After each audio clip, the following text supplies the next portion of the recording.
So guys, your man Dr. CY is here again, the running doc, and today I have with me a budget shoe from Adidas, and this is the Adidas SL20.3. When I saw these ones, I got interested, especially by their looks and the description, and of course, the price. Based on pricing, you can say this is a medium to lower tier running shoe from Adidas. However, on performance value, they are a little higher. I got this for just 240 Saudi Riyal. That is approximately 64 US dollars. Having used this shoe for quite a while, I think that's a very great bargain for money. I'm putting a cumulative of over 80 kilometers in these shoes.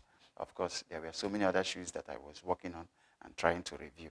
I've been quite impressed by these shoes, which is why I want to share them with you. Of course, I always want to share with you guys the best shoes for the best bargain. You know, more money doesn't always mean more value. That is one of the reasons why I decided to share these shoes. At their price, I was quite impressed over time running in these shoes. This is one of the running shoes that most people will like to have in their collection, especially beginner runners looking for something nice and not so expensive that they will use to fire their runs. I think this shoe here comes in very handy.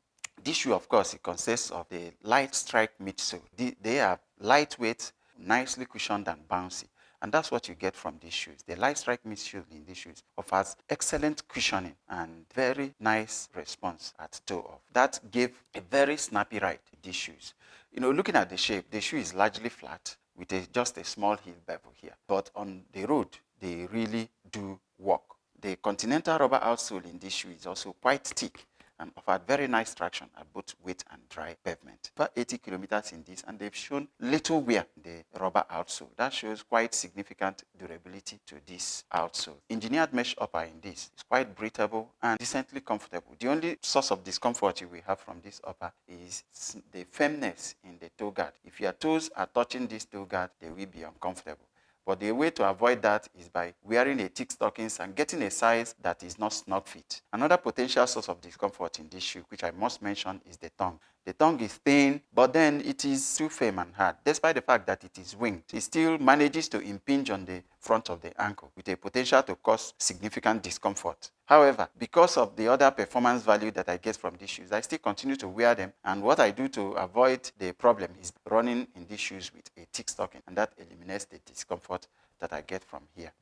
Pretty decent lockdown to this shoe, both at the midfoot and at the heel. I didn't experience any significant heel slippage in these shoes. These shoes don't need any significant braking period. They are pretty comfortable and bouncy at lace up of the new shoes. However, I noticed that they improved over time, and I got the best of the bounce and response after about 10 to 15 kilometers in the shoes. You know, the insole is removable, which I always mention. If you have special fit needs on your feet, you might need to change it to put something better.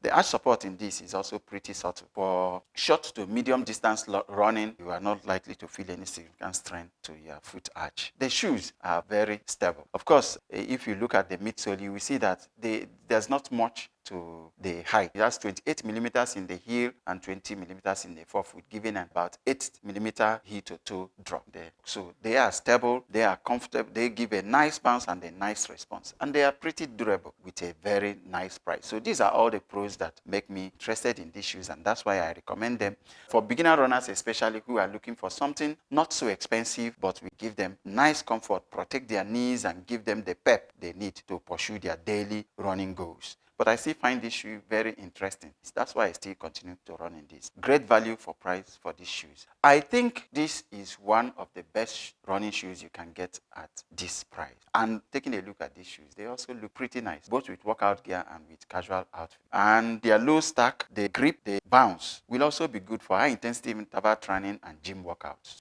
So that's it, guys. These are my thoughts on the Adidas SL20.3. Feel free to subscribe to the channel, drop a comment, tell us your experience about these shoes. You know, it also helps other people out in trying to make the best selections for their running shoes. These shoes don't come cheap, so everybody needs any help they can get to make the best choice for their money. Until the next video, it's goodbye.